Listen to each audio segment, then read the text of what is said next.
안녕하세요. 경성서림의 은지입니다. 오늘은 현진건의 단편소설 고향을 읽어보겠습니다. 1926년에 발표된 이 소설은 일제의 수탈 정책을 비판하고 그 시대의 우리 민족의 아픔을 담은 작품입니다. 서울행 열차에서 만난 한 남자를 통해서 당시 우리 농촌의 실상을 드러냅니다. 일제의 수탈로 농토를 잃은 농민들은 소작인으로 전락하거나 날품팔이로 전전하였습니다. 작품 마지막에 나오는 노래는 이러한 모습을 잘 보여줍니다.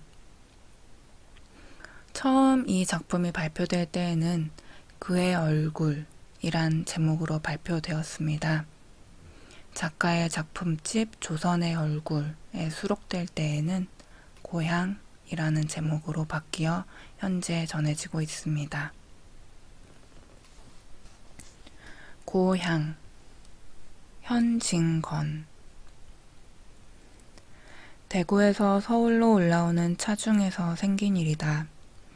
나는 나와 마주 앉은 그를 매우 흥미있게 바라보고 또 바라보았다. 두루마기 격으로 기모노를 둘렀고 그 안에서 옥양목 저고리가 내어 보이며 아랫도리엔 중국식 바지를 입었다. 그것은 그네들이 흔히 입는 유지 모양으로 번질번질한 암갈색 피룩으로 지은 것이었다.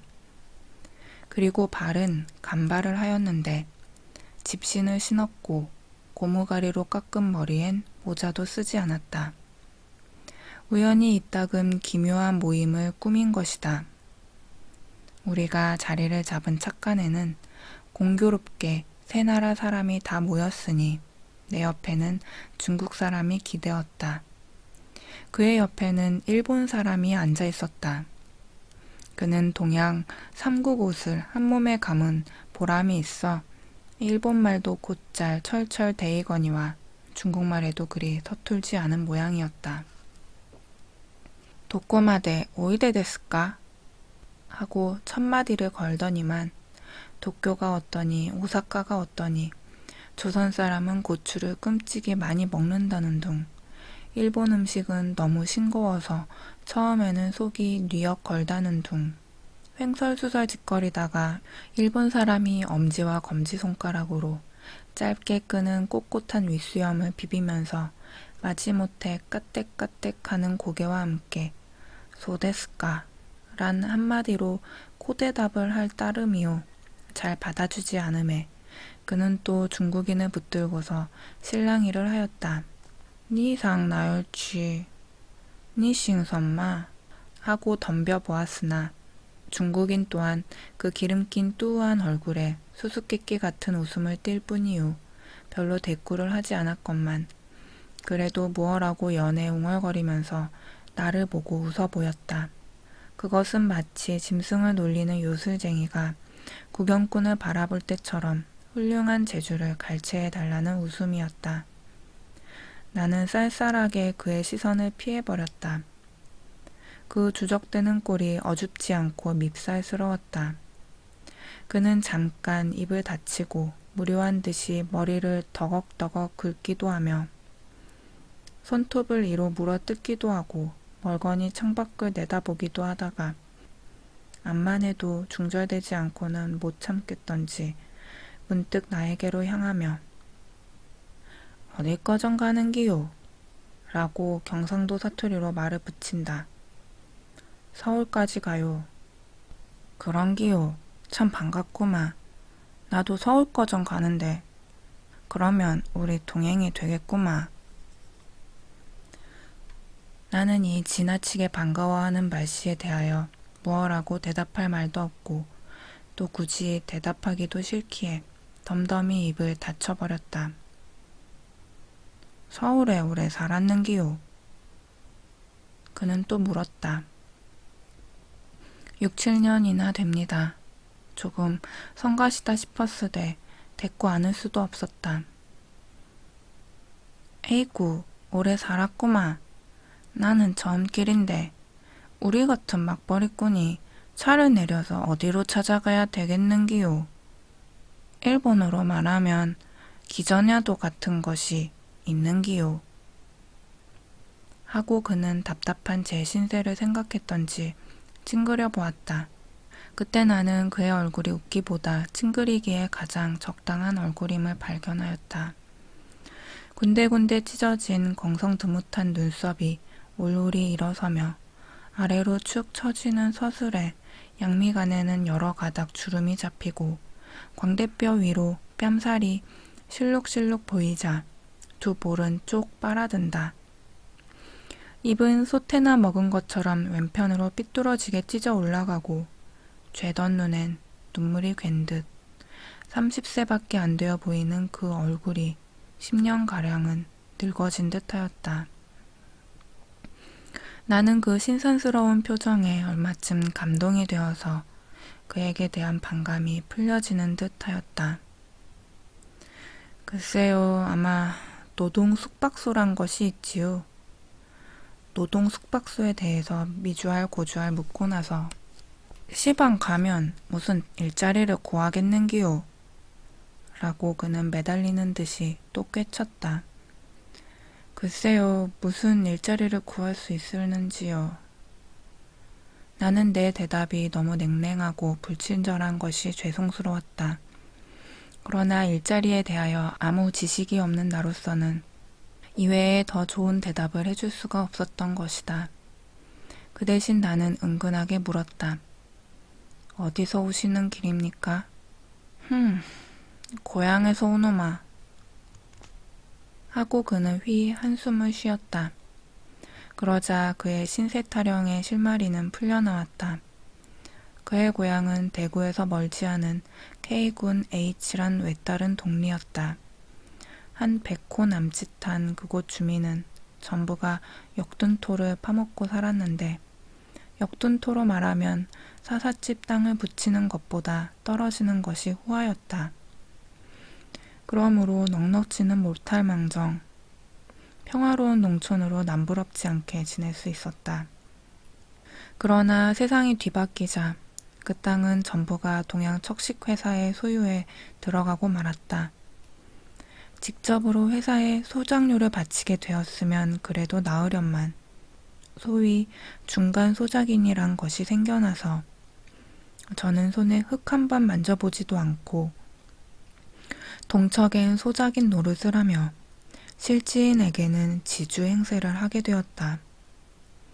동척에 소작료를 물고 나서 또 중간 소작료인에게 긁히고 보니 실작인 손에는 소출이 3알도 떨어지지 않았다. 그 후로 죽겠다 못 살겠다 하는 소리는 중이 연불하듯 그들의 입길에서 오르내리게 되었다. 남부 여대하고 타초로 유리하는 사람만 늘고 동리는 점점 쇠진해 갔다. 지금으로부터 9년 전 그가 17살 되던 해 봄에 그러니까 그의 나이는 실상 26이었다. 가난과 고생이 얼마나 사람을 늙히는가. 그의 집안은 살기 좋다는 바람에 서간도로 이사를 갔었다. 쫓겨가는 운명이거든 어디를 간들 신신하랴. 그곳의 비옥한 전야도 그들을 위하여 열려질 리 없었다. 조금 좋은 땅은 먼저 간 이가 모조리 차지하였고 황무지는 비록 많다 하나 그곳 당도하던 날부터 아침거리 저녁거리 걱정이랴. 무슨 행세로 적어도 1년이란 장구한 세월을 먹고 입어가며 거친 땅을 풀 수가 있으랴. 남의 미천을 얻어서 농사를 짓고 보니 가을이 되어 얻는 것은 빈 주먹뿐이었다.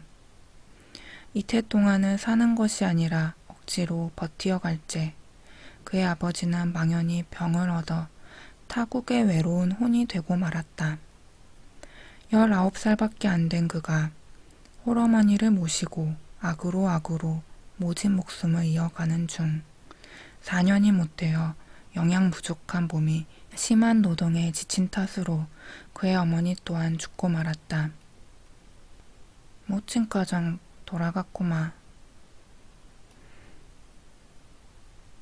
돌아가실 때 흰죽 한 모금도 못 자셨구마. 하고 이야기하던 이는 문득 말을 뚝 끊는다. 나는 무엇이라고 위로할 말을 몰랐다. 한동안 머뭇머뭇이 있다가 나는 차를 탈 때 친구들이 사준 정종병 마개를 빼었다. 찻잔에 부어서 그도 마시고 나도 마셨다. 악착한 운명이 던져준 깊은 슬픔을 술로 녹이려는 듯이 연거푸 5잔을 마시는 그는 다시 말을 계속하였다.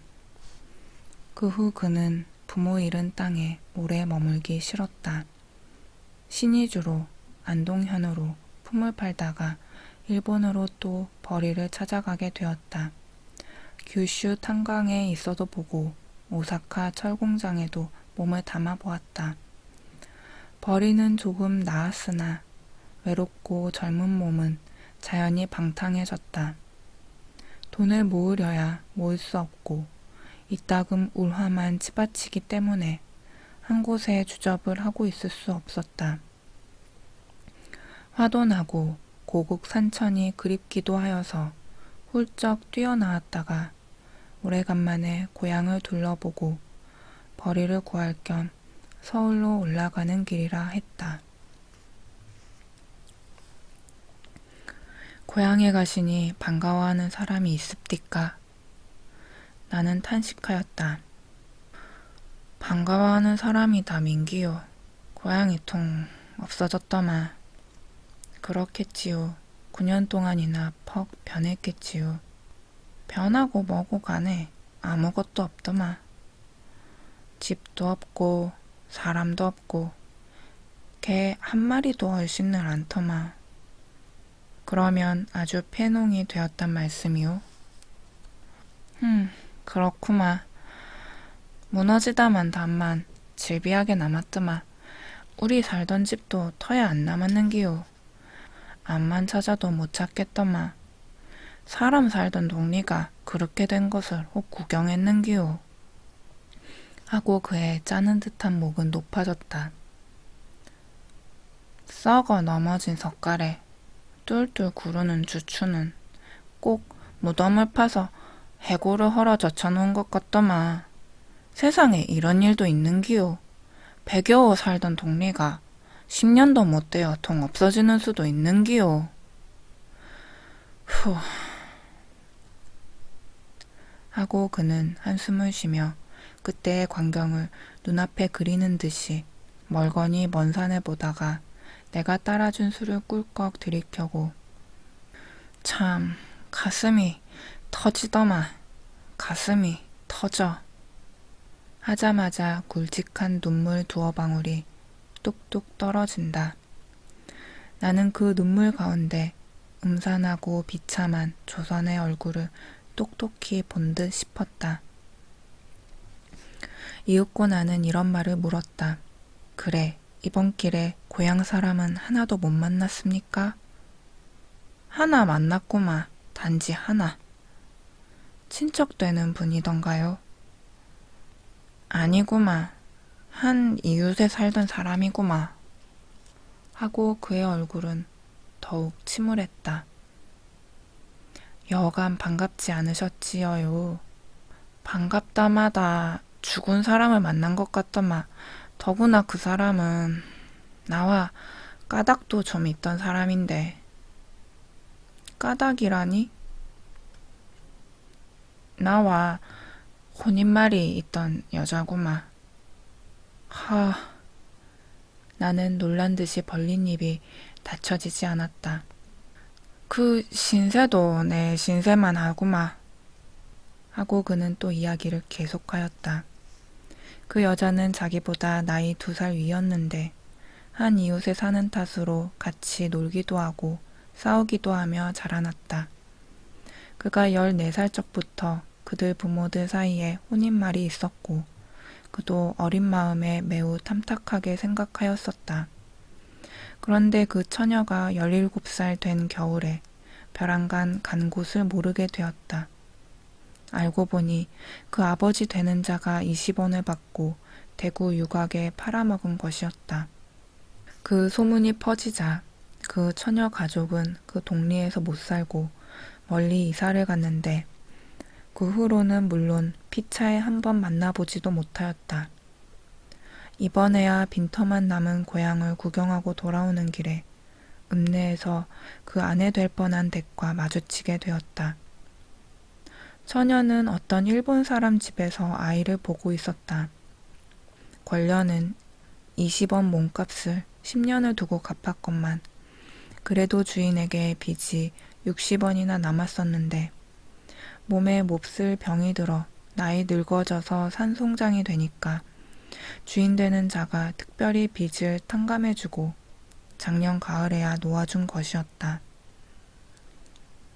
권녀도 자기와 같이 10년 동안이나 그리던 고향에 찾아오니까 거기에는 집도 없고 부모도 없고 쓸쓸한 돌 무더기만 눈물을 자아낼 뿐이었다. 하루 해를 울어 보내고 읍내로 들어와서 돌아다니다가 10년 동안에 한마디 두마디 배워두었던 일본말 덕택으로 그 일본 집에 있게 되었던 것이다. 암만 사람이 변하기로 어째 그렇게도 변하는 기요. 그 숨막턴 머리가 훌렁 다 벗어졌더만 눈은 푹 들어가고 그 이들이들한 얼굴빛도 마치 유산을 끼얹은 듯 하더만 서로 붙잡고 많이 우셨겠지요.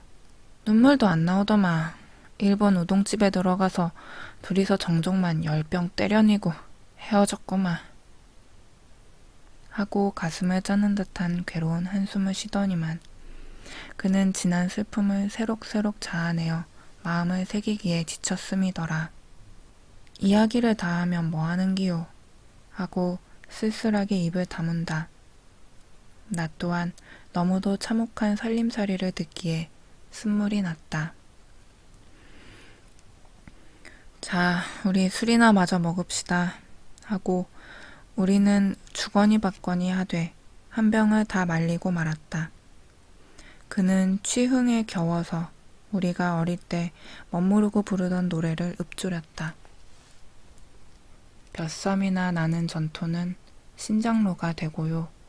말마디나 하는 친구는 감옥소로 가고요. 담뱃대나 떠는 노인은 공동묘시 가고요. 인물이나 좋은 계집은 유각으로 가고요.